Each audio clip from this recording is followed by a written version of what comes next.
Yang terjerumus dalam perilaku syubhat bukan dari golongan kami, kata Nabi. Berarti kita umat muslim harus bisa menjaga diri dari perbuatan syubhat. Kita ambil contoh perbuatan syubhat yang paling sederhana. Bapak Ibu, kalau ada minuman atau makanan yang belum disuguhkan, jangan dimakan. Jangan dimakan. Maksudnya belum dipersilahkan kita untuk makan, jangan makan. Bisa jadi itu bagian daripada taktik syaitan untuk menjerumuskan kita ke dalam syubhat. Contohnya akuan, minuman ini. Ini kan tak dipersilahkan saya minum. Meskipun saya tahu ini untuk Ustadz ini, tapi kan belum dipersilahkan untuk minum. Kalau kita pengen betul-betul menjaga diri, jangan minum. Kenapa? Sampai dipersilahkan. Ini yang paling banyak terjadi adalah banyak orang masuk toko, ambil barang, kemudian minum dulu, belum bayar, belum ada akad di situ. Bagian daripada kesyubhatan. Yang syubhat tadi kalau kita pakai, kalau kita minum, kalau kita makan, jadi apa? Jadi haram. Jadi sekarang ini sudah terlalu banyak yang haram dan syubhat itu sudah terlalu banyak. Baik di sekolah, baik di pemerintah dan lain sebagainya. Sudah terlalu banyak yang haram. Mohon maaf, tingkah lakunya udah kayak setan semua rata-rata. Yang siapa yang makan yang haram-haram tadi? Jangan cepat tersinggung. Yang makan yang haram-haram tadi,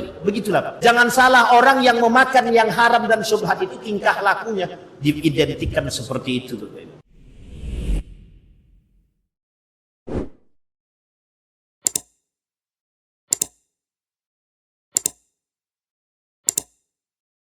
Bisa dikatakan riddah ataupun kufur atau kafir.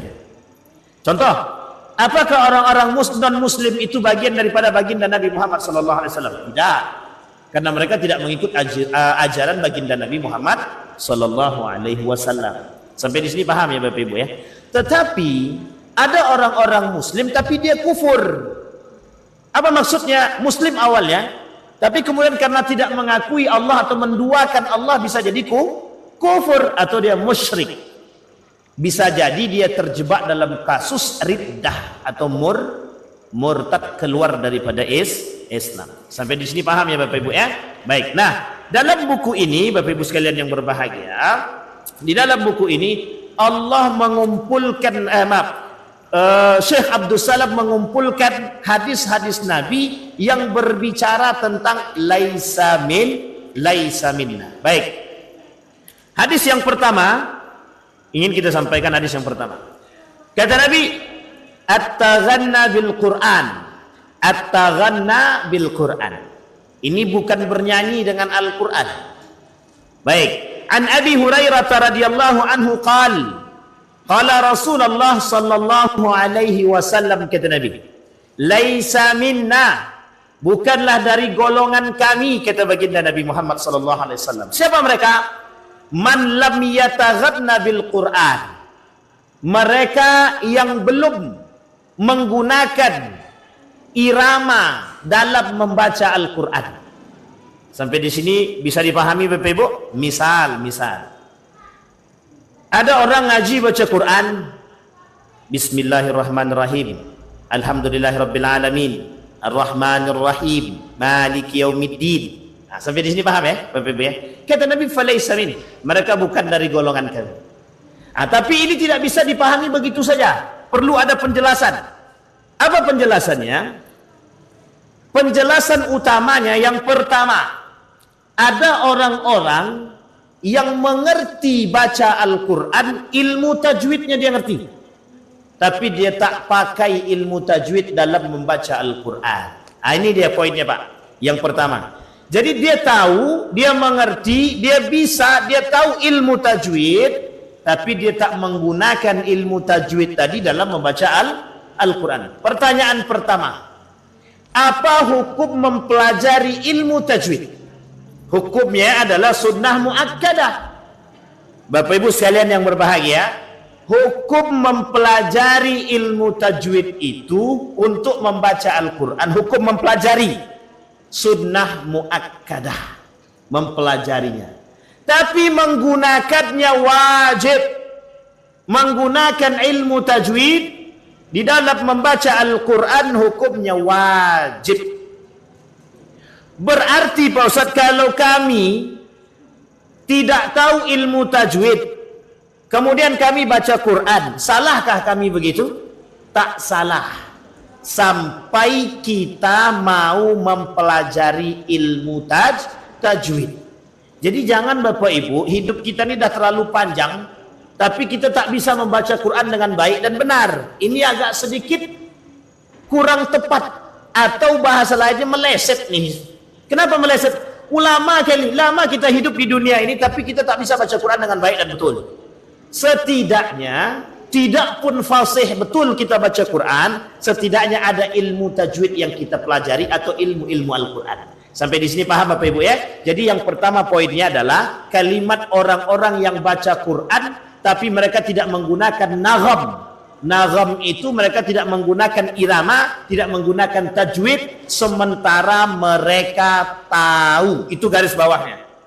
Maka orang yang tahu ilmu tajwid, mengerti ilmu bahasa, mengerti ilmu qiraat, mengerti ilmu nagham atau irama, tapi mereka tidak menggunakan dalam membaca Al-Quran, kata Nabi, falaisa minna.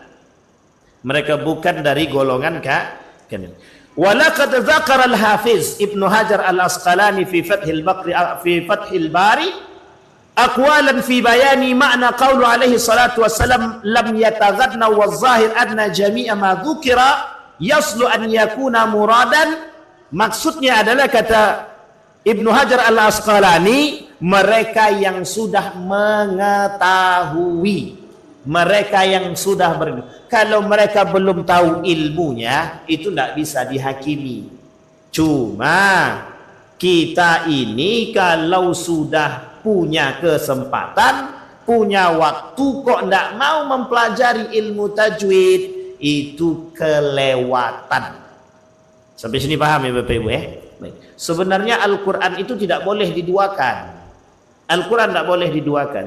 Harus cari waktu untuk mempelajari Al-Quran. Sehingga mohon maaf, Al-Quran itu, mempelajari Al-Quran itu tidak melihat umur. Jangan takut. Jangan sampai Bapak Ibu dengan Al-Quran itu takut. Aku sudah tua, masa belajar tajwid juga lagi? Sampai di sini paham Bapak Ibu? Tidak usah malu. Belajar Al-Quran tidak usah malu. Kemuliaan itu tidak terletak pada umur. Allah berikan kemuliaan Al-Quran kepada siapapun di antara mereka yang berpegang teguh pada Al-Quran. Siapapun yang baca Quran, baik tua mau muda, baca Quran, pakai tajwid, belajar ilmu tajwid, belajar nagham, tak ada masalah. Sampai di sini paham ya Bapak Ibu ya? Baik. Pemahaman yang kedua. Pemahaman yang kedua Bapak Ibu adalah orang-orang yang mengerti ilmu irama, baik murattal ataupun mujawwad. Pakailah, tidak ada masalah, asalkan kata Nabi tidak melampaui batas. Nah ini Bapak Ibu yang kita sebut dengan melampaui batas di sini adalah ada orang-orang yang membaca Al-Quran memang niatnya bukan untuk mendapatkan keridhaan Allah. Di kamar mandi dia pakai baca Quran dengan tajwid, pakai. Di dalam kamar mandi pakai irama, Bismillahirrahmanirrahim, tapi kamar mandi. Di luar kamar mandi pas jadi imam, Bismillahirrahmanirrahim, Alhamdulillahirrabbilalamin. Itu tak betul, itu jelas tak betul. Yang kedua, ketika dia sholat sendiri, itu bacaannya minta ampun pendeknya. Tapi pas dia jadi imam, bacaannya panjang epol. Ini bahasa kita nih Pak. Apa maksudnya? Maksudnya adalah jangan sampai kita salah nih, jangan sampai salahnya. Nah ini penting untuk kita pahami. Itu pemahaman yang kedua. Kata Nabi, laisa minna man lam yataghadna bil Quran. Kemudian apa yang harus kita lakukan bagi kita umat muslim dengan Al-Quran ini? Jangan sampai ketinggalan. Kita pelajari. Kita mempelajari Al-Quran. Nah, baik bagi Bapak Ibu sekalian yang belum bisa membaca Al-Quran, mudah-mudahan nanti di Masjid Jamiatul Zahidin ada program tahsin qiraatil Quran, atau ada program menghafal Quran, atau ada program buat lansia, orang tua, atau siapapun untuk membaca Al-Quran. Pokoknya isi. Tidak bisa. Ngaji begini, baik sangat. Baca Quran juga baik. Tapi kalau bisa, di samping kebaikan mengaji seperti ini, kita juga ambil kebaikan membaca Al-Quran. Itu lebih penting. Penting juga. Karena mohon maaf, kalau kita mengerti ilmu Al-Quran dan pandai membaca Al-Quran, ketika anak kita tak bisa baca Quran, oh itu rasanya tinggi sekali. Rasa malu dalam diri kita tinggi, Pak. Tapi kalau kita pun tak pandai baca Quran, jangan berharap besar kalau anaknya pun tak bisa baca Quran. Kadang menular. Lebih baik saya tak bisa baca Quran tapi anak saya baca Quran. Itu tak lebih baik. Lebih baik kedua-duanya bisa baca Quran. Ini bahasa yang muncul di kalangan masyarakat. Lebih baik pokoknya anakku bisa baca Quran. Aku tak bisa, tak ada masalah. Yang penting anakku bisa. Itu tak bisa, tak cocok.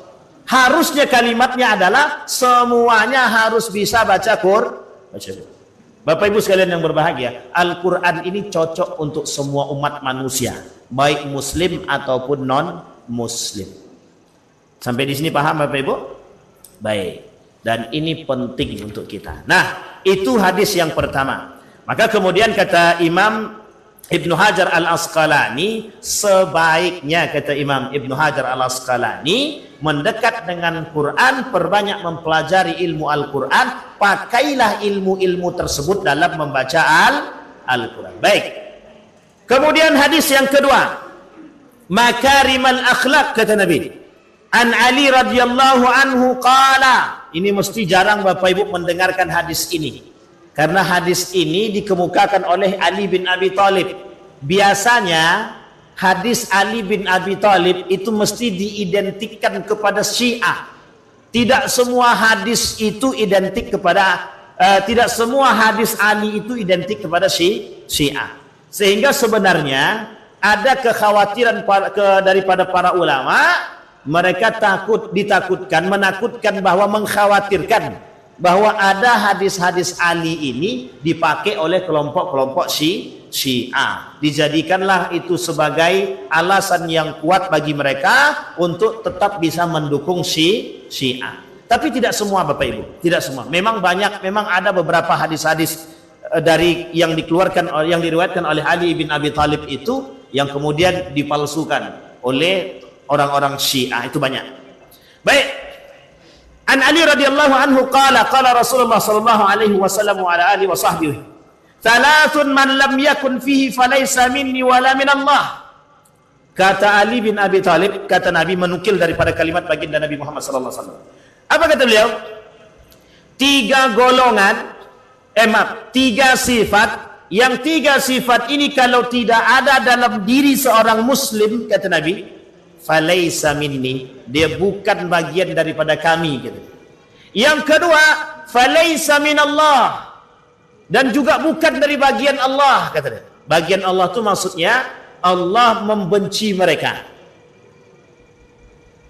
Apa nih? Oke, baik. Salatun man lam yakun fihi falaysa minni wala minallah. Allah tidak menyukai mereka, Allah membenci mereka. Siapa mereka? Orang-orang yang di dalam dirinya tidak ada tiga perkara. Ini penting Bapak Ibu. Jadi ayat hadis ini, kita ulangi, hadis ini berbicara tentang dua aspek sekaligus, baik muslim ataupun non muslim. Kalau dia muslim kafir, secara sifat kemanusiaan dia wajib. Jadi gini, fitrah manusia, ini fitrah manusia. Fitrah manusia, baik muslim ataupun non muslim, itu fitrah sebagai seorang manusia itu berkelakuan baik. Itu fitrah. Jadi kalau Bapak Ibu lihat non muslim kok baik, itu fitrah dia manusia. Fitrah sebagai manusia. Justru yang unik itu adalah ada non muslim, ada muslim tapi tak punya adab. Ada muslim tapi tak punya akhlak. Ada muslim tapi tak punya karakter. Ada muslim tapi tak beretika. Itu yang kita curigai. Sudah yang pertama dia muslim, yang kedua sudah dia keluar daripada fitrah dia sebagai seorang manusia, yang kedua melanggar fitrah dia sebagai seorang beragama Islam. Sampai di sini paham Bapak Ibu?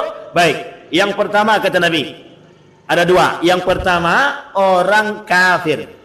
Orang kafir atau non muslim, identik fitrah kemanusiaan itu adalah baik. Baik dia muslim ataupun non muslim, identik fitrah manusia atau kefitrahan sebagai seorang manusia adalah berlaku baik. Jadi berlaku baik, berkelakuan baik itu semua agama sepakat itu adalah fitrah manusia. Tapi yang kedua Bapak Ibu, ada fitrah yang kedua bagi kita. Fa'aqim wajhaka lid-dini hanifa fa'aqim wajhaka lid-dini hanifa fitratallah fataran nasa alaih la tabdila li kalimatillah, kata Allah. Ada fitrah yang kedua. Fitrah yang kedua itu adalah beragamakan Islam. Bapak Ibu, kita gores sedikit. Semua janin, semua bayi yang berada dalam rahim, semua janin itu yang berada di dalam rahim ibunya, itu agama asalnya Islam. Agama asalnya. Karena mereka sudah bersyahadat kepada Allah. Sampai di sini paham ya Bapak Ibu? Alastu birabbikum qalu bala syahidna. Itu sudah syarat sudah menjadi syarat wajib sebelum keluar. Jadi kalau dia tidak mengakui bahwa Allah itu Esa, Tuhannya, maka dia tak akan dikeluarkan dari Allah. Sampai di sini paham Bapak Ibu ya? Sehingga mohon maaf Bapak Ibu, ketika janin yang berada di dalam rahim ibunya, semua agama janin tersebut masih beragamakan Islam. Kecuali dia kemudian setelah itu baru keluar. Makanya Bapak Ibu, ibu-ibu ini, Bapak Ibu di sini, itu ketika ditanya kapan bersyahadat, jawabannya sebenarnya yang lebih tepat, kami belum pernah murtad. Nah, itu lebih tepatnya. Karena apa? Karena kita sudah bersyahadat semenjak di rahim ibu kita yang dari awalnya Islam.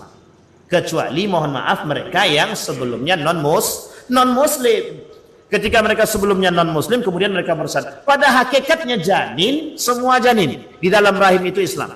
Ketika mereka sudah keluar, fa'abawaihi yuhawwidanihi am yumajjisanihi am yunassiranihi. Bisa nanti dia Majusi, bisa dia Nasrani, bisa dia Buddha, bisa dia Hindu, bisa Kongfucu, bisa Kristiani atau Kristen, bisa dia Bahai, tergantung kepada orang tuanya. Bisa juga dia beragamakan Islam. Dua makna daripada aba di situ, maknanya dua.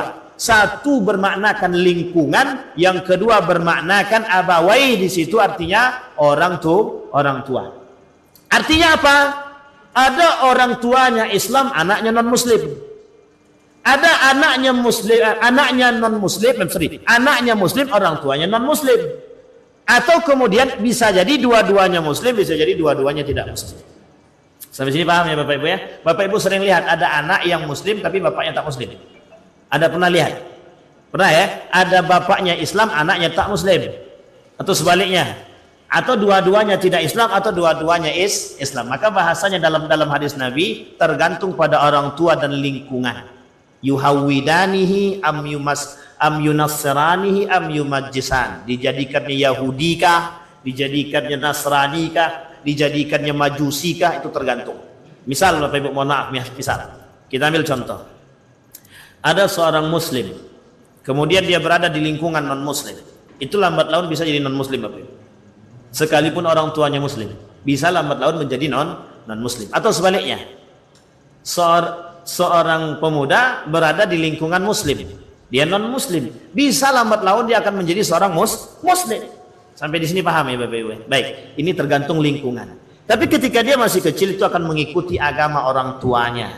Agama orang tuanya. Tapi ada anak-anak yang di masa-masa mereka yang masih kecil, tapi mereka sudah menjadi orang-orang yang bisa memilih agama. Nah, dan itu adalah kelebihan yang Allah berikan. Baik, kembali kepada kasus tadi. Nah, kembali kepada fitrah kita yang pertama sebagai fitrah kemanusiaan. Semua agama sama, artinya semua agama sepakat bahwa ada fitrah kemanusiaan. Fitrahnya adalah makarimal akhlak, akhlak yang mulia. Apa itu akhlak mulia? Yang pertama, akhlak yang mulia tersebut kata Nabi dalam hadisnya, qala hilmun atau halimun. Apa itu hilmun itu? Bersikap lemah lembut. Ini dia. Ada orang yang bersikap lemah lembut, itu fitrah Bapak Ibu. Kenapa fitrah? Diartikan sebagai diartikan melalui nama kita Bapak Ibu. Insun. Insun itu artinya lembut. Anis itu artinya lembut. Kalau ada anak-anak bernama Anis berarti dia lembut. Tapi kalau kasar dia berarti kebalikan daripada namanya. Itu sesat begitu. Salah kasih nama atau maunya harusnya sadis gitu ya. Sampai di sini paham ya Bapak? Hilmun, halim, lembut, berlemah lembut. Itu sikap kita sebagai seorang muslim. Lawan katanya adalah kasar. Sampai sini paham ya? Kasar atau keras. Kalau insun berarti lawan katanya jin. Jin itu keras. Bukan berarti jin itu keras, enggak. Maksudnya bukan keras itunya, tapi keras dari secara watak. Berarti kalau ada anak-anak yang wataknya keras berarti itu jin, Ustaz. Ya belum tentu juga. Nanti tersinggung orang tuanya nanti. Ada anak wataknya keras, ibu ini anak ibu berarti jin nih gitu. Itu nanti tersinggung orang tuanya. Jangan salah. Apa itu salah itu bukan. Artinya watak itu bisa dibentuk juga.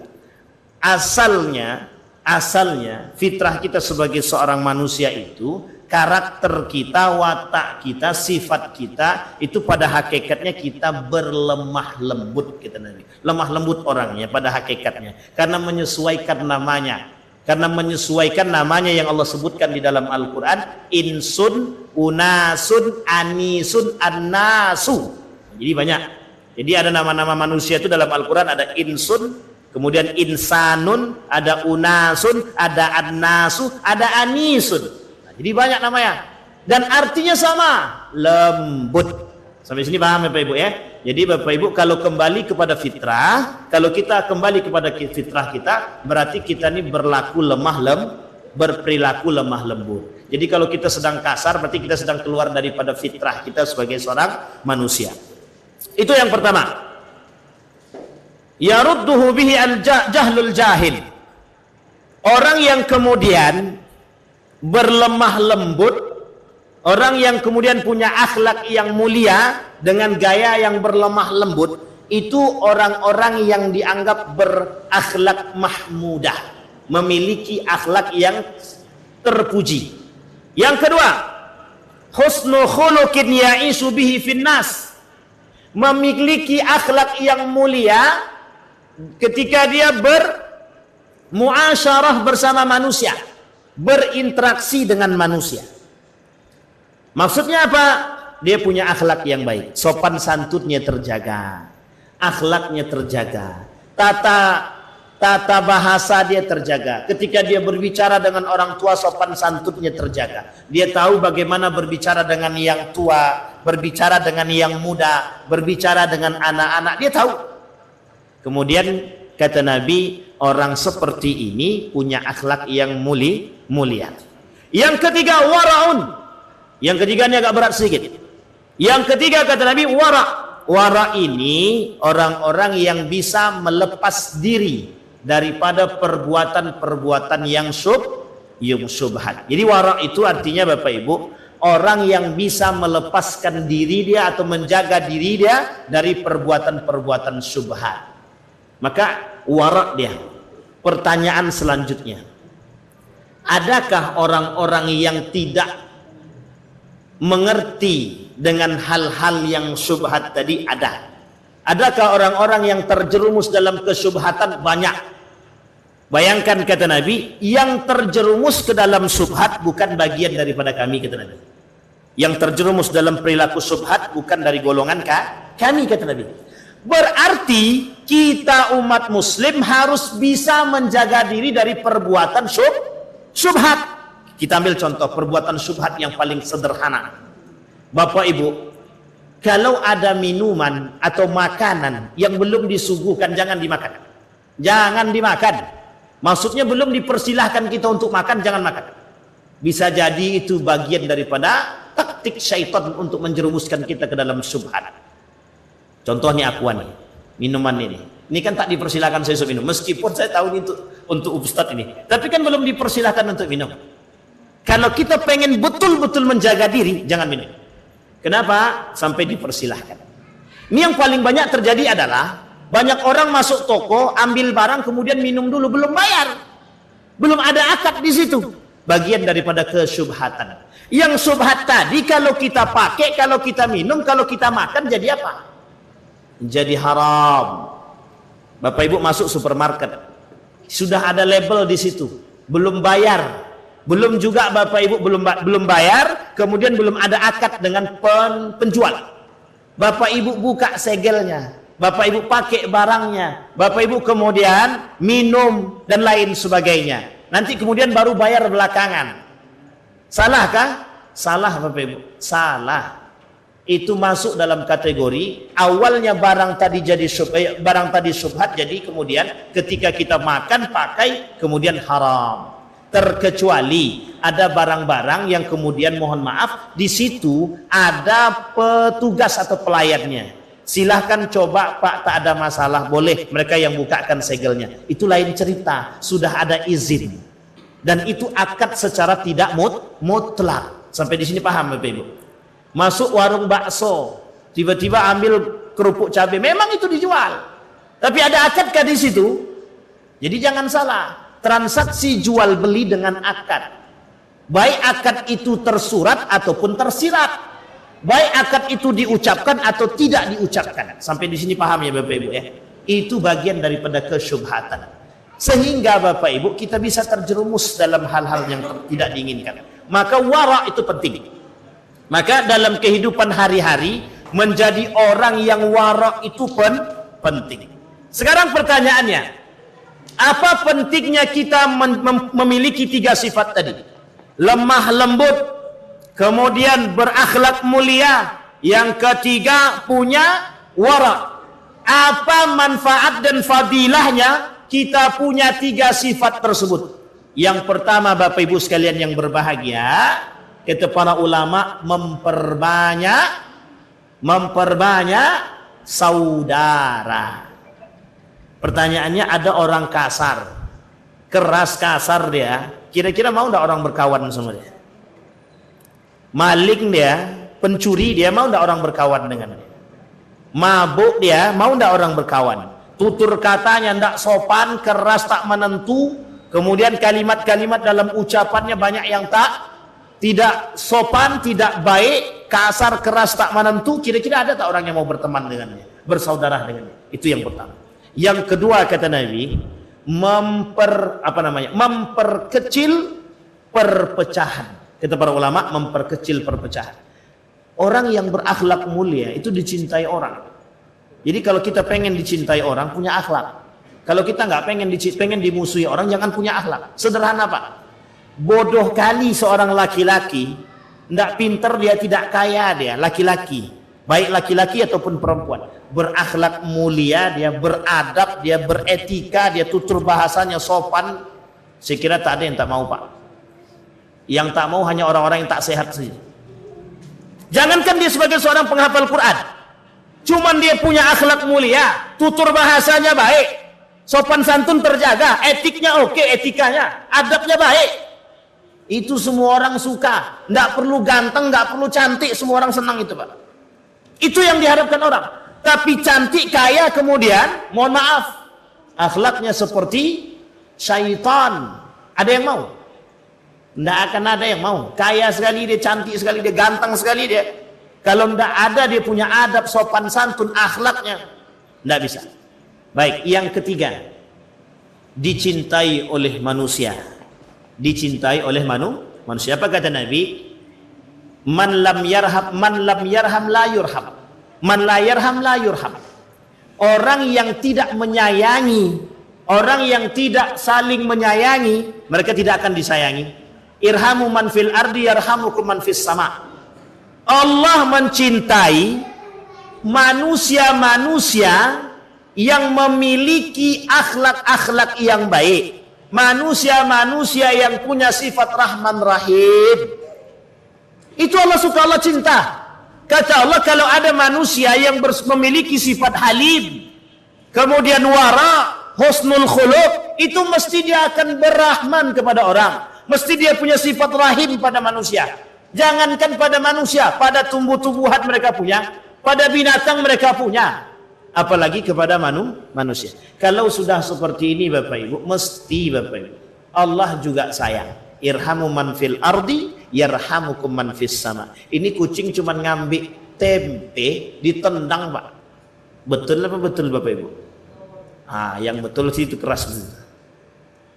Kucing ngambil lauk di atas tudung saji, dibukanya tudung saji tadi, diambilnya lauk. Kita udah mulai mengumpat, dasar kucing, tak punya otak kucing ini. Sejak kapan kucing itu punya adab? Sejak kapan kucing punya otak? Berarti yang berbicara itu yang perlu kita cari tahu Pak, sehat apa tidak?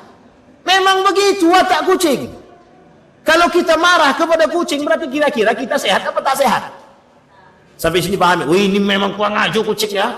Tak berak di mana-mana. Kalau dia tahu Bapak Ibu tempat beraknya, ajarkan dia. Ajarkan kucing itu kalau diajarkan, mohon maaf, binatang itu kalau diajarkan yang baik dia tahu tempatnya, Pak. Serius. Manusia sudah diajarkan tempat buang air, itu jelas masih bisa berak tengah jalan.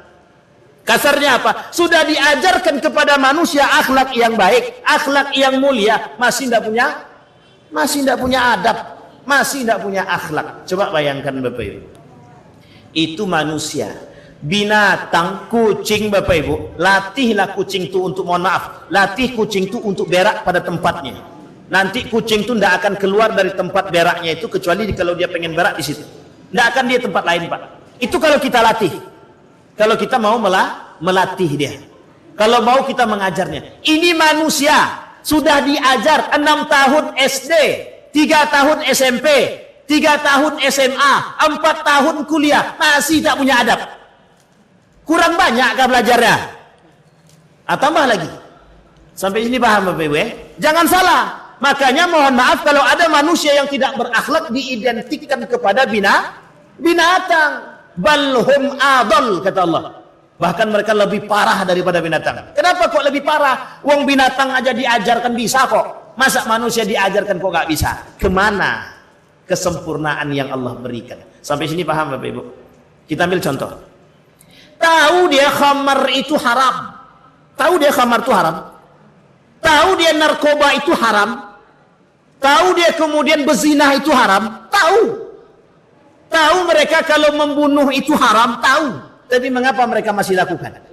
Yang melakukan itu belajar apa tidak? Sekolah atau tidak? Minimal mereka sekolah berapa tahun itu? 6 tahun tambah 3, 9 tambah 3, 12 tahun. Itu minimal sampai SMA. Minimal. Tapi masih bisa melakukan perbuatan-perbuatan di luar batas kemanusiaan. Sampai di sini paham Bapak Ibu? Jadi Bapak Ibu kata Allah, kata Nabi, irhamu man fil ardi yarhamukum man fis sama. Inna fika khaslataini yuhibbuhumullah. Kata Nabi, di dalam diri manusia ada 2 sifat yang kemudian dicintai oleh Allah. Yang pertama al-hilmu wal anatu, sama. Artinya punya sifat lemah lembut dan tata krama yang baik. Nah, jadi Bapak Ibu, kita belajar bersama dengan menggunakan akal yang baik, kita belajar bersama menjadi manusia yang lebih mulia. Ada setidaknya 3 hal, kata Nabi, 3 hal, kata para ulama, 3 hal mengapa sifat yang 3 tadi penting yang ada dalam diri kita. Nah sekarang, mengapa kita penting wara'?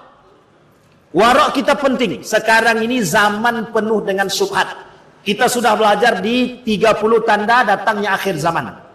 Di antara 30 tandanya datangnya akhir zaman tadi, itu fitnah-fitnah itu semuanya disebutkan oleh para ulama syubhat. Apa namanya Bapak Ibu? Syubhat. Syubhat itu kalau kita hindari selamat, kalau kita lakukan haram. Sampai sini paham Bapak Ibu? Baik. Jadi penting atau tak penting orang di akhir zaman itu wara'? Penting. Karena itu menunjukkan jalan keselamatan. Salah satu dasar jalan keselamatan di akhir zaman itu menghindari dari perbuatan-perbuatan yang syubhat. Banyak syubhat itu Bapak Ibu, jangan salah, syubhat itu banyak. Baik. Kemudian kata Nabi, hadis yang ketiga. Kata Nabi, hadis yang ketiga, man hamala alaina silah falaysa minna wa man ghasyana falaysa minna. Ini ada kaitannya banyak nih Bapak Ibu. Barang siapa yang membawa pedang ke wajah seorang muslim, maka dia bukan dari golongan kami.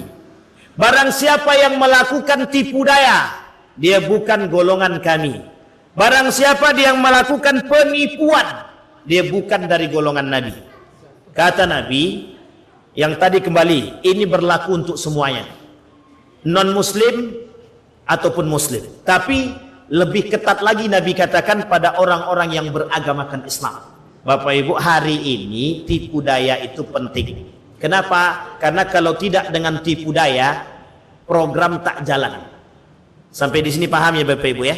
Kalau Bapak Ibu tidak, mohon maaf jangan ada yang tersinggung, baik yang di pasar ataupun yang di mana, kalau ada orang berjualan dengan menggunakan daya penipuan, itu mesti tak ada berkahnya, kemudian tidak ada kehalalannya.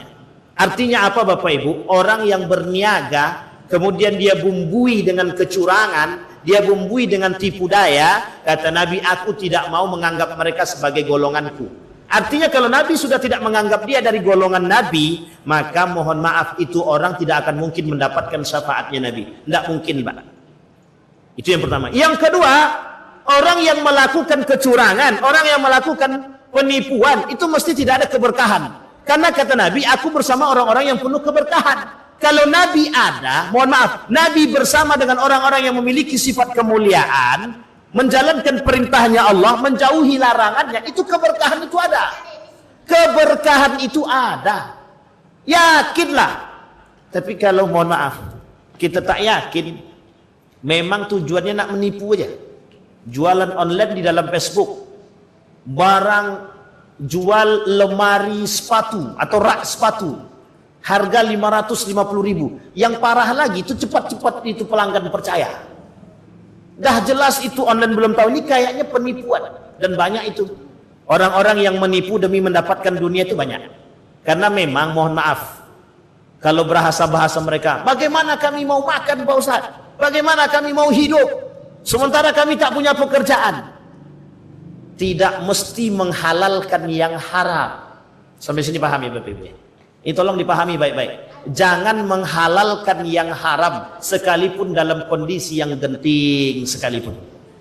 Kita masih bisa makan, tapi mungkin kita belum bisa memenuhi kebutuhan seutuhnya. Jangan lakukan kecurangan, jangan lakukan tipuan, jangan melakukan tipu daya. Sesungguhnya apa yang kita lakukan Allah angkat, Allah ambil secepat mungkin.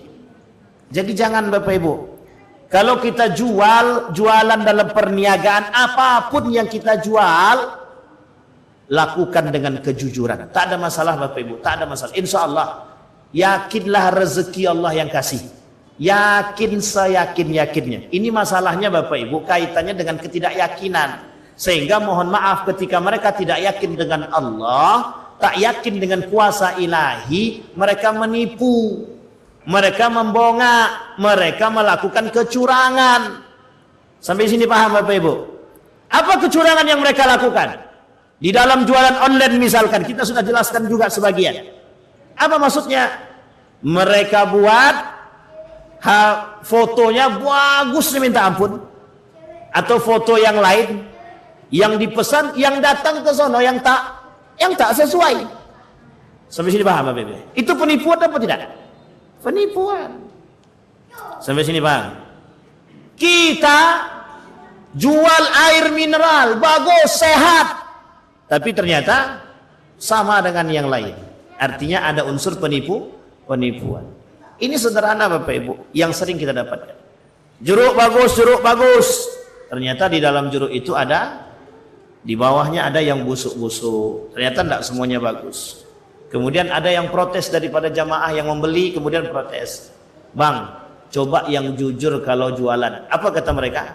Jangan kalian ikut campur urusan kami. Yuyu gua. Sampai sini paham Bapak Ibu? Kalau Bapak Ibu temukan orang seperti itu, ingatkan mereka. Setelah Bapak Ibu selesai mengingatkan mereka, pergilah. Sampai di sini paham Bapak Ibu? Timbangan yang kemudian mereka buat, timbangan mereka itu rusak, mereka otak-atik timbangannya sehingga mohon maaf itu bisa membuat berat sebelah atau tidak adil. Itu kecurangan, curang Bapak Ibu. Man ghassa falaysa minni, kata Nabi. Orang yang melakukan kecurangan dalam apapun dia bukan dari golongan kami. Bukan dari golongan kami. Itu Nabi yang bilang. Sampai sini paham Bapak Ibu ya? Nah, sama halnya Bapak Ibu dalam hadis yang tadi kita bacakan, man hamala alaih, barang siapa yang manhamala alaina silah, barang siapa yang membawa pedang kemudian menghunuskan ke depan wajah sesama muslimnya, maka dia bukan dari golongan kami. Dua maksud hadis tersebut. Yang pertama, ada orang-orang yang kemudian tidak memperhatikan keislaman seorang muslim. Ada orang-orang yang tidak memperhatikan keislaman seorang muslim itu sendiri. Bapak Ibu, hargai keislaman saudara kita, Bapak Ibu.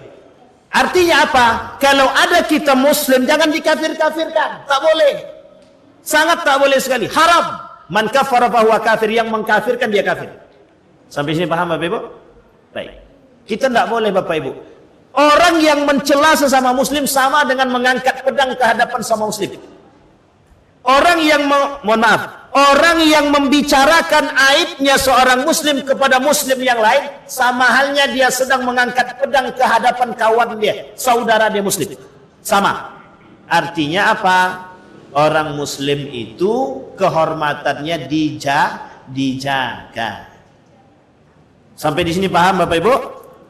Susah Pak Ustadz menjaganya. Dia minta ampun dah pokoknya gitu. Kadang-kadang bukan salah orang, bisa jadi salah kita. Jangan cepat-cepat menyalahkan orang. Tengok dulu diri kita nih. Dah betul atau belum? Bisa jadi orang marah itu gara-gara kita. Sampai di sini paham Bapak Ibu? Orang membuat marah. Bisa jadi orang itu marah karena kita atau mungkin sebaliknya. Sampai di sini paham Bapak Ibu? Baik. Yang kedua kata Nabi, jangan melakukan penipuan. Nah, makna ghish di sini kecurangan. Kecurangan dalam segala apapun. Misal nih, ini Bapak Ibu kontraktor. Ini parah nih. Kontraktor ini perlu juga diingatkan nih. Contoh yang paling sederhana, pembangunan masjid. Di dalam proposal mereka sebutkan semennya semen Padang. Ketika sudah selesai, mohon maaf, cair dana tersebut, mereka buat semennya bukan semen Padang. Itu penipuan apa tidak? Penipuan. Sampai sini paham ya Bapak Ibu ya? Orang-orang yang melakukan kecurangan. Kursi pengadaan barang dari bahan yang jati, ternyata yang sampai bukan bahan jati, tapi bahan yang lain. Itu kira-kira curang apa tidak curang? Baik. Beli barang, ini yang sekolah-sekolah membeli barang, minta sama penjual itu nota kosong. Nota kosong untuk apa? Untuk mengangkat harga. Mudah-mudahan banyak yang toko-toko tuh yang tak mau memberikan nota kosong. Hati-hati Pak, hati-hati.